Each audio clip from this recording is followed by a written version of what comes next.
Welcome to Monday Morning Reaction. I'm Mitch, and we're here right after a fresh new week in the NFL, Week 7. We're getting very close to the NFL trade deadline, and it's about that time where teams are looking to buy or sell. Teams that are at the bottom of the standings looking to sell, and we've already seen that. Teams that are maybe fringe contenders are looking to take themselves over the top into Super Bowl status. So that's exactly what I'm going to discuss in this video. Teams that I believe will be in the playoffs, in the mix for the playoffs, but could take themselves from playoffs to Super Bowl contenders with maybe just one or two trades. So I have 6 trades and 6 teams. You let me know in the comments what you think.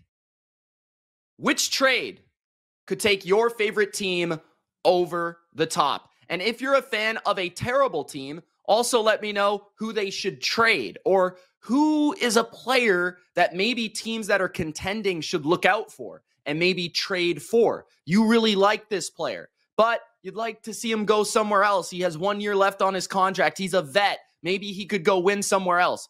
Let us know in the comments. All right.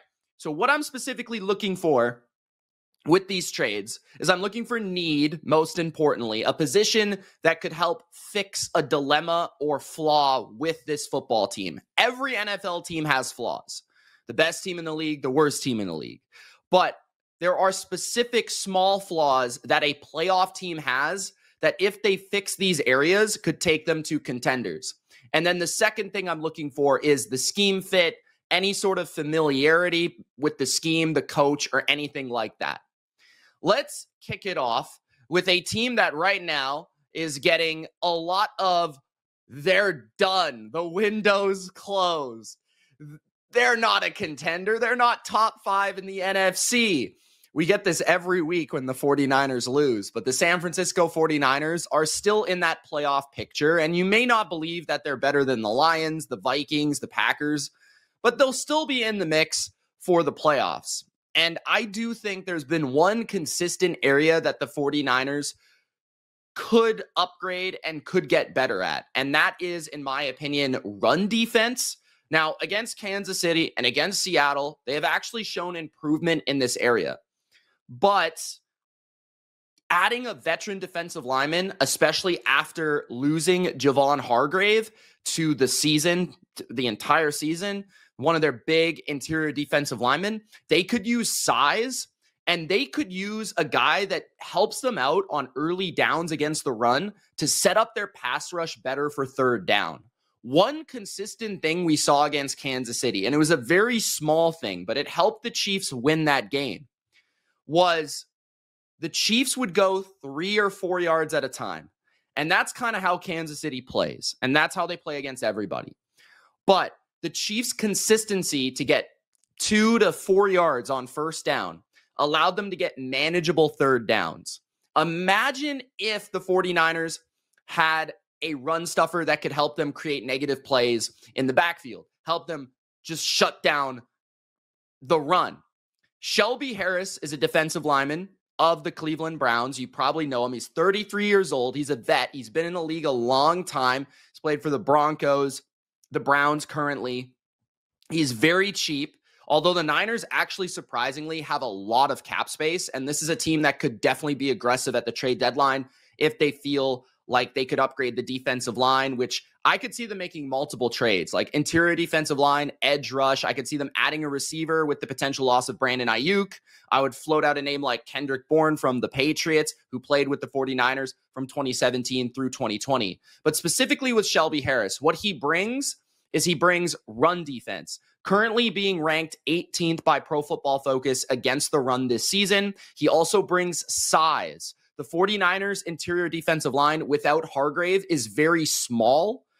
Malik Collins has been fantastic for them. That was actually an excellent trade that they made this offseason, and he's actually exceeded expectations for the 49ers. But beside him Kevin Gibbons is about 280 pounds, which is pretty small for an interior defensive lineman against the run. The other guy that fills in is Davis, the guy that had the interception against the Chiefs. He's not exactly known as a starting caliber player on the defensive line. So they could use somebody like Shelby Harris, who weighs in about 300 pounds, brings some size, brings some experience, has played in a similar scheme before, and again, has ranked very consistently throughout his career. 31st this season for PFF, 31st the year before, 17th the year before that, and 18th against the run. So he could help them just be a little bit better against the run and help that depth of the rotation on the defensive line, which the Niners covet every single season. Shelby Harris, they need a guard and a wide receiver. They need a defensive tackle, bro. They need a defensive tackle to replace Javon Hargrave to stop the run. Guard has actually been pretty good for them this season. Dominic Pooney has been one of the best rookies in the NFL, and Aaron Banks has been pretty solid. If you watch that Chiefs game, a lot of Niners fans just, whenever Brock Purdy struggles, they blame it on protection. Sometimes that's accurate. Sometimes that's not accurate. Against the Chiefs, I didn't think that was accurate at all. I thought Brock Purdy had plenty of time. I thought he just made mistakes. I thought he just made mental mistakes. Obviously, not having his guys out there, his go-to players, obviously hurt him, and there were excuses. But the protection was not a flaw.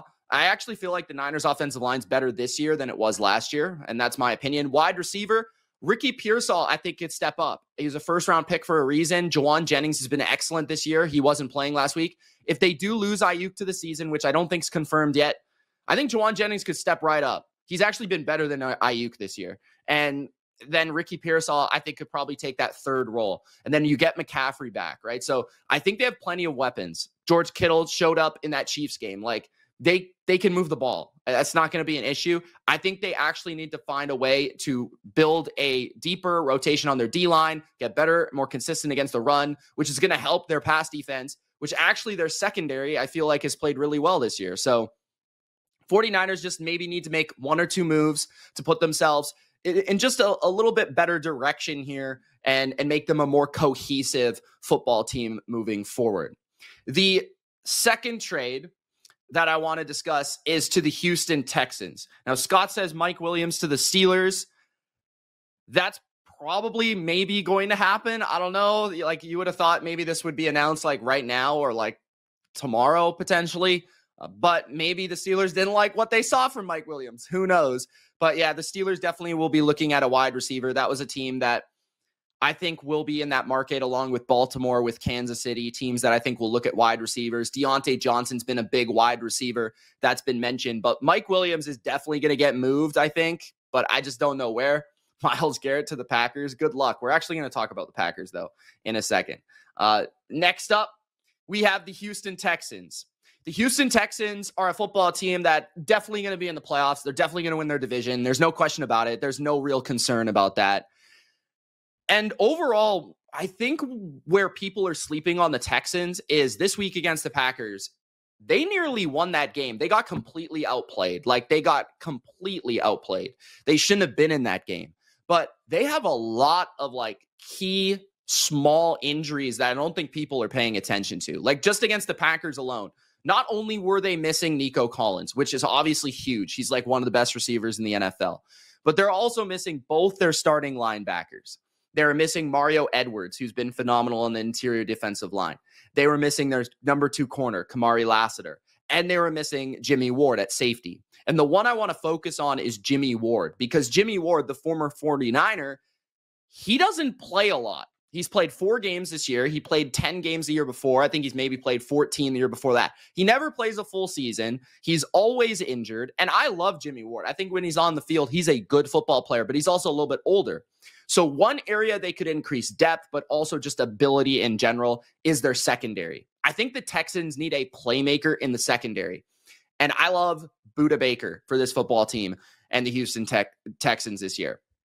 Budda Baker, I think, would fill in as that box roaming safety, kind of think like Hufanga in San Francisco, or what they imagine Jimmy Ward to be, alongside Kalen Bullock, who I think had an interception against Jordan Love this past week and is a rookie, is a free safety back there. He's very good as a free safety, but he doesn't do too much in the box. He's not a great tackler. He's not great against the run. Budda Baker is just straight up a baller. This is a guy that flies around the football field. You can send him on creative blitzes. He can be an extra linebacker against the run, basically. And he also has range to play deep in the secondary. So Baker can have a lot of versatility within a defense. And I think that's what D'Amico Ryans is looking for. This season, he's actually been 24th in PFF grade. And he's played an even amount of snaps in the box and at free safety. His contract is probably one of the more expensive on this list in my trade video here, where he is making, I think, about like $16 million this season. So that would have to be figured out, but it's only for one season. So it's a 1-year rental, and then maybe they could extend him long-term. We'll see. But I think the Texans are looking to really contend. We've seen all the moves they've already made. We've seen Danielle Hunter. We've seen Stephon Diggs. We've seen Joe Mixon. They are not shy of bringing in veteran additions. They are not shy about bringing in players that can help their offense, their defense right now. And I think one of the missing elements is consistency at safety. I think is a communicator at safety, a leader in the secondary. I mean, think about their secondary, right? Right now, it's very young. They've got Jalen Petrie at nickel corner. He's like a year 3 player. They have Derek Stingley at corner. He's like a year 3 player as well, and he's really young. Like, they don't have a leader back there that's just a general. I think Budda Baker would bring that, along with just fiery energy, great tackling, great run defense, the ability to roam the field and make plays. And I think that's what the Texans are missing in order for them to beat a team like the Chiefs, right? To beat the Bills in the playoffs. I think that's the type of player they need. I don't think they want to be starting Eric Murray as much as they have been if Jimmy Ward goes down. So add a safety, add another layer of depth to your secondary like Budda Baker, and that could really take this Texans team over the top. I did consider a corner here, but I think they really like Lassiter, and I feel like Jimmy Ward could also maybe provide nickel depth as well if Budda Baker came in and played as a starting safety. Or maybe you could even have Ward and Baker kind of work off each other when they're both healthy and have the rookie play in a more condensed role or a more specific niche role. So Budda Baker to the Texans. Lions trade for Parsons. Again, guys, I didn't put Micah Parsons in this video. I didn't put Max Crosby in this video. I didn't put Myles Garrett in this video. I'm not saying you're delusional, but you're a little delusional, bro. I'm just going to say, why would the Cowboys trade Micah Parsons to the Lions? Come on, bro. Come on. They just embarrassed them. They just were throwing the Penei Sewell for touchdowns. Come on, bro. What about the Seahawks? The Seahawks were close to making this list, like in terms of teams that I feel like are maybe playoff teams that could become contenders. But I honestly thought about the Seahawks, and I was like, they already made a trade. So that helped me kind of eliminate them from the list. Roy Robertson-Harris was a great trade for them. I really like that player. He's going to fit in well, and he did against Atlanta. But I feel like they have a lot of holes. I feel like offensive line would probably be the area I would want to address, but offensive line is just like impossible to trade for. Nobody's trading good offensive linemen. Like, offensive linemen to trade for are like very old veteran players that are probably past their prime, or like borderline starters that maybe should be starting for another team, but they're not studs. You know what I'm saying? So it's hard to find offensive linemen in the middle of the season unless a team's desperate and they give up a lot of draft capital or like too much draft capital for that specific player. Next, we have the Tampa Bay Buccaneers. Baker and the boys play tonight. I'm excited for that game versus the Baltimore Ravens.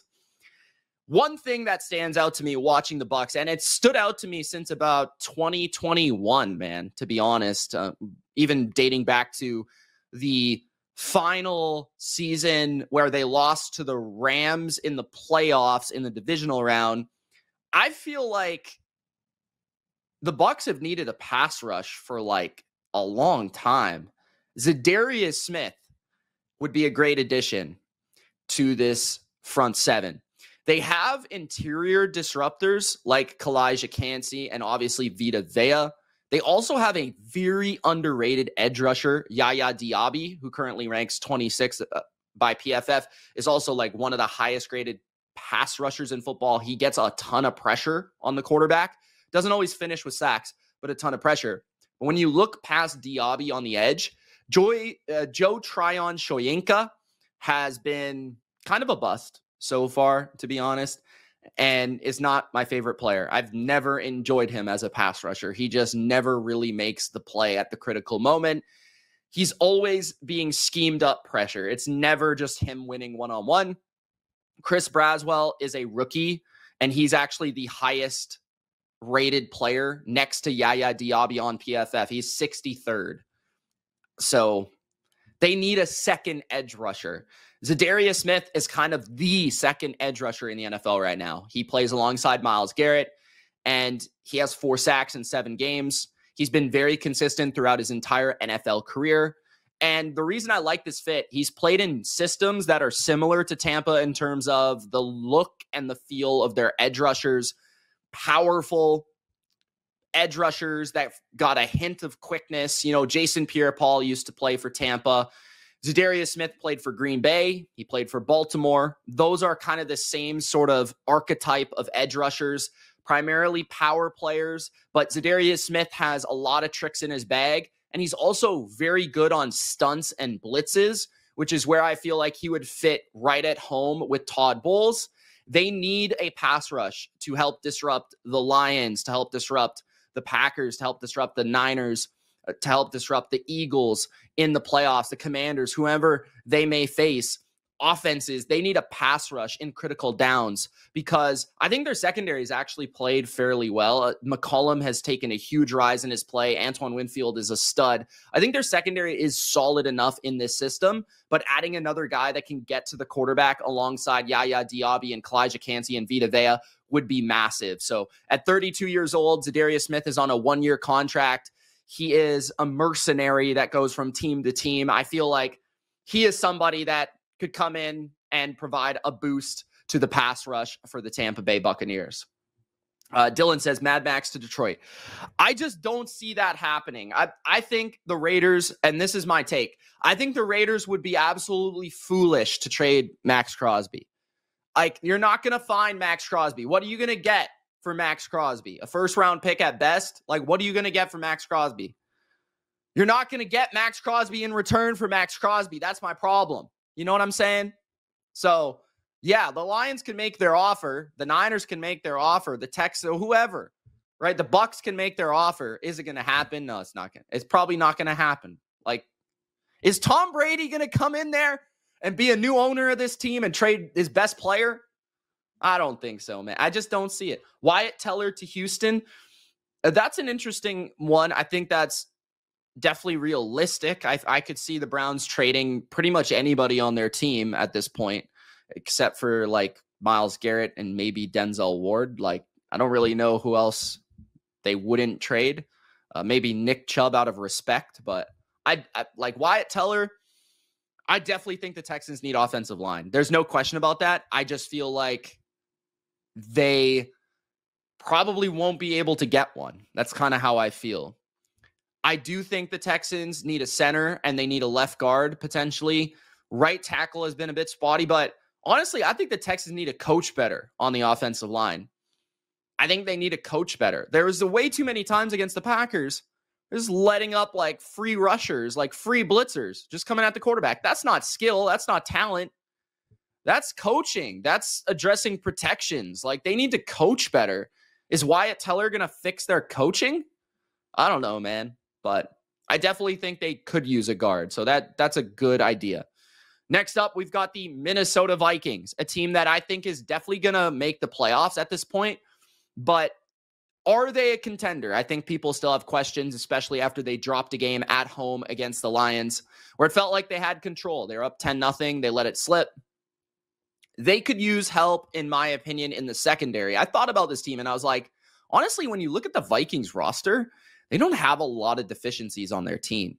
They have really good receivers, 2 awesome receivers, and then they're getting TJ Hawkinson back at tight end. So that should be good. Hopefully he can come back and play like he did last year. The offensive line is very talented, and Dalton Reisner is coming back at left guard, so that should help. Running back Aaron Jones is good, and they already address the depth with Cam Akers, so that's nice.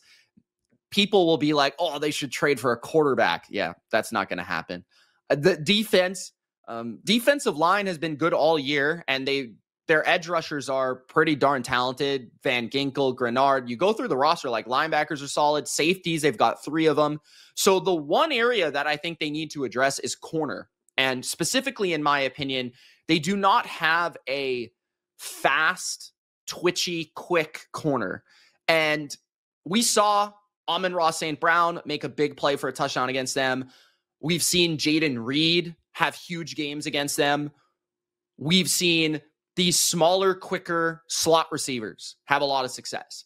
So bring in a Brian Flores favorite, Jonathan Jones from the New England Patriots, a player that I'm a huge fan of. Obviously, I'm a Patriots fan, but Jonathan Jones has been like arguably the most underrated corner that nobody talks about since like 2017. He's been one of the best nickel corners in the league. He plays outside, he plays inside. He's a great tackler. He's very smart and he's very fast.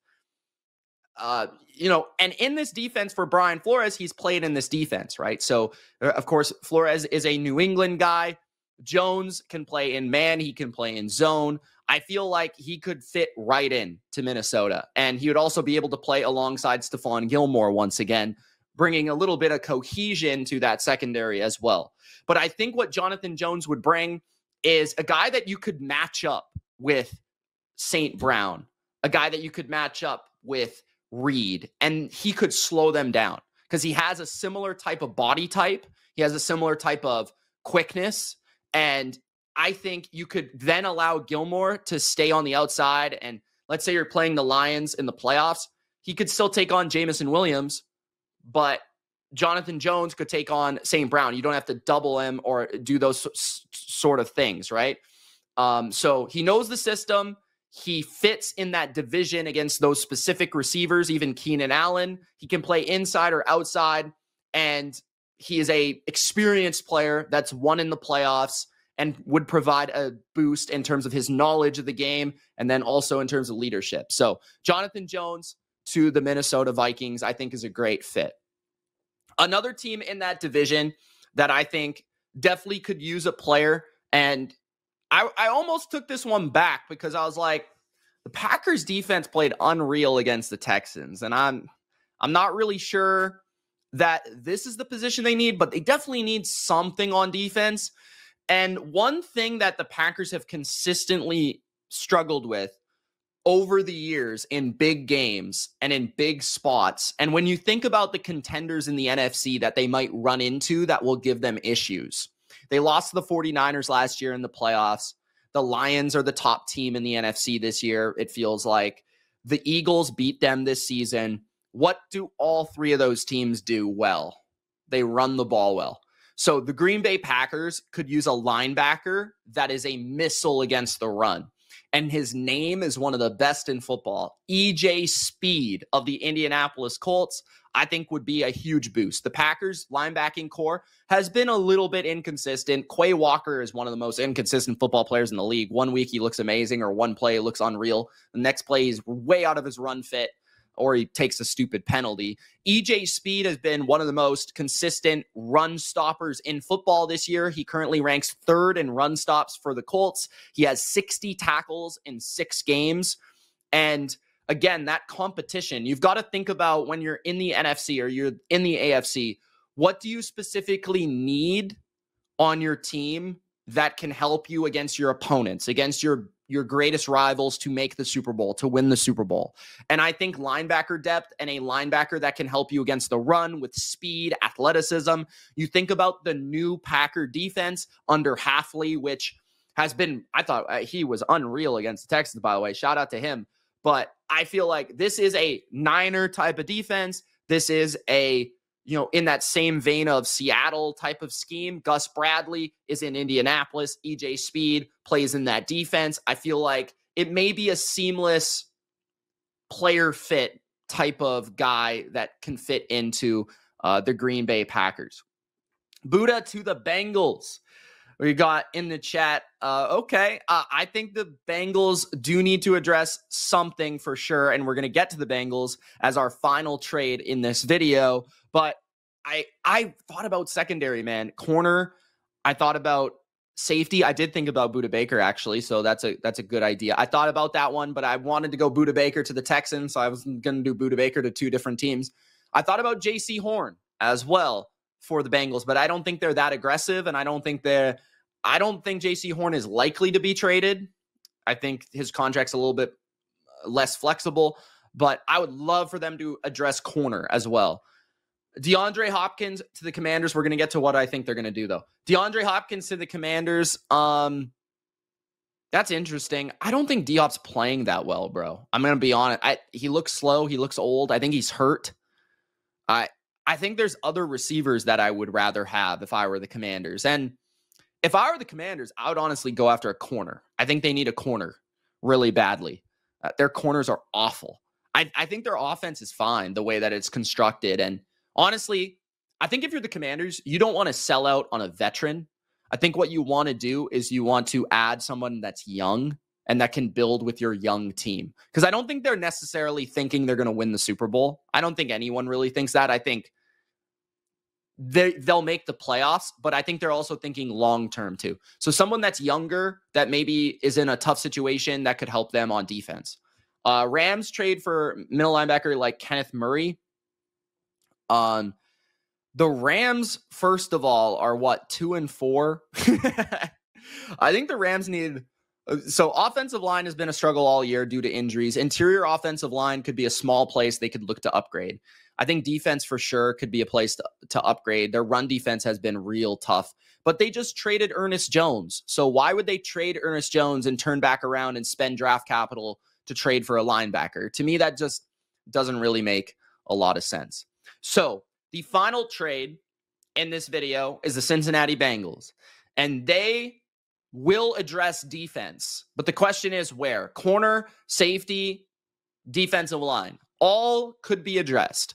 Now, when I look at their depth chart, I think DJ Turner has stepped up really, really well at corner. So that kind of persuaded me to move away from the corner position. I think Cam Taylor-Britt is inconsistent, but mostly very good in his high points, and I think they'll play into that. They've also played better on the back end lately, and Mike Hilton is a great nickel corner. So corner's fine. Safeties, they have a lot of depth. They may not have a lot of studs, but Geno Stone, I feel like, has played better in recent weeks. Von Bell knows the defense very well. I feel like they don't mind battle as a younger player. So I think their safeties could be addressed, but I don't think it's the worst thing. I think their defensive line rotation in general could be addressed. And when you're talking about the AFC, and you're talking about playing Josh Allen, and you're talking about playing Patrick Mahomes, and you're talking about playing potentially Lamar, and you're talking about playing all these quarterbacks, right? And you watch that Ravens game that they couldn't finish.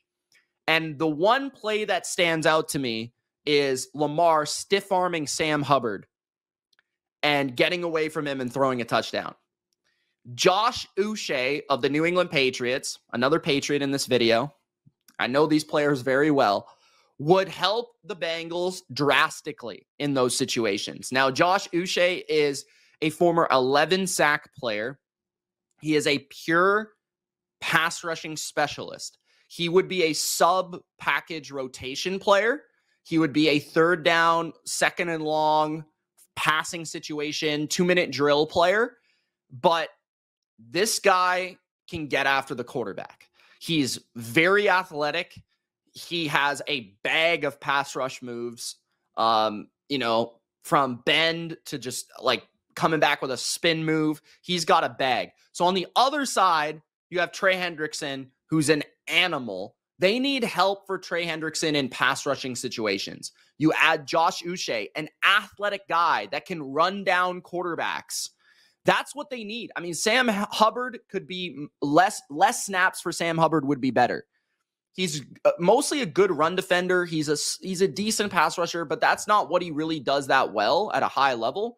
If you have Hendrickson and Uche in those sub-package situations, an athletic guy that can also like contribute in stunts and, these pressure packages and these creative looks for Big Lou on big downs, And he can run down Lamar in these situations. Like, that's the type of guy that you need.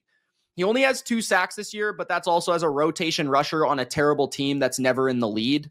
So you put him in the lead a little bit more, he probably have more sacks. He is 21st in pass rushing grade. So I thought about corner, I thought about safety, but an edge rusher that can help them on pass downs, that's the type of guy that I think would really elevate the Bengals defense and not be too expensive. Uche is also very cheap. The Steelers get Keenan Allen. To me, that doesn't really make sense. The Bears just traded for him. I mean, imagine Keenan Allen being very angry about that one. Also, the Bears are like in a position to make the playoffs right now. So I don't see how that really works. Couch says Dexter Lawrence to Minnesota. Good luck. Dexter Lawrence, the best defensive tackle, arguably, in football. Him or Chris Jones. He's not leaving New York. Good luck with that. But the Vikings could add to the defensive line, maybe in the interior. I wouldn't be shocked by that. Jones to Washington, need a corner. Yeah, that could be solid. I definitely think they could use a man corner. The one that I've heard is J.C. Horn, just because they actually drafted him. The Washington front office drafted him. One of the guys involved in the Washington office drafted him. So I could see that potentially happening. Steelers dodged a bullet not trading for Ayuk. Ayuk has had a terrible year, man. Some misfortune, I think, partly due to what he did this offseason. I thought he clearly wasn't in shape. He didn't get in camp. He wasn't motivated. He was looking for the bag, and then he got hurt. So that's unfortunate. I still think Brandon Ayuk is a very good player, and I think he will be a very good player when he comes back. But I definitely feel like the Steelers avoided one for sure. I think Steelers fans would be pretty irate about that situation right now. So, Khalil Herbert to Dallas. That's not a bad move. I feel like Khalil Herbert, the problem with him, I would say, I like him, is he's a smaller back.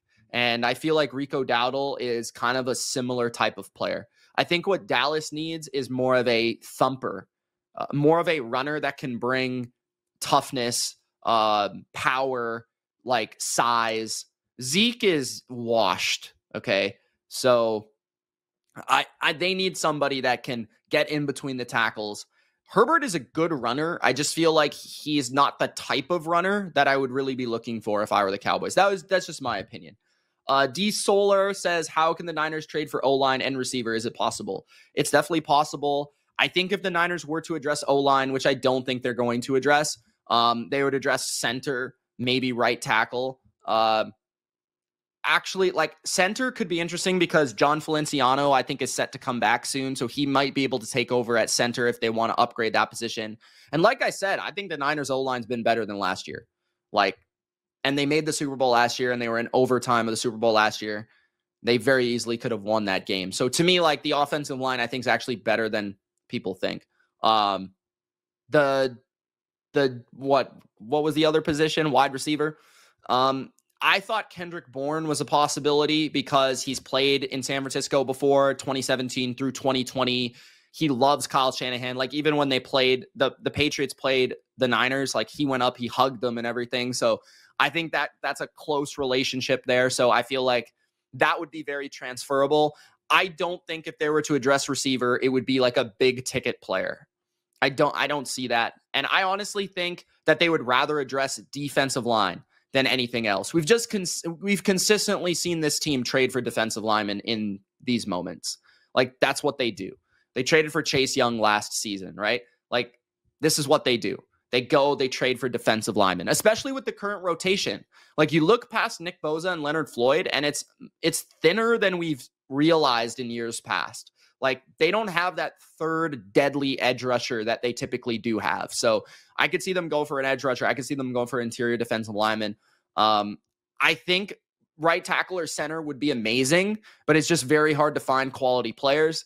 And wide receiver, I just don't think you're going to get the upgrade that you're looking for. I think Ricky Pearsall, their best hope is for Ricky Pearsall to step up, Juwan Jennings to step up, Christian McCaffrey to come back and be involved in the passing game is basically a receiver. And, Debo to play well, Kittle to play well. They've got plenty of weapons. I don't really think weapons. They just need to stay healthy, right? So San Francisco, don't panic. They'll make a couple trades. They'll make a couple moves where it seems necessary. But these are moves that I think could take good teams to potentially being great teams. So just to recap, the Niners going and getting a defensive lineman that can help them in the interior, Shelby Harris, to help replace Javon Hargrave and specifically against the run. Budda Baker, safety to the Texans, a playmaker for the Texans to roam their secondary and add a bit of experience back there. Tampa Bay adds a much-needed pass rusher in Zadarius Smith from the Browns. The Vikings add Brian Flores' old friend Jonathan Jones from the Patriots. The Green Bay Packers add a missile at linebacker in EJ Speed. And the Bengals help their pass rush to close out these games on defense with JoshUs also from the Patriots. Thank you guys for watching. It's Mitch. This has been Monday Morning Reaction. We'll see you next week. Peace.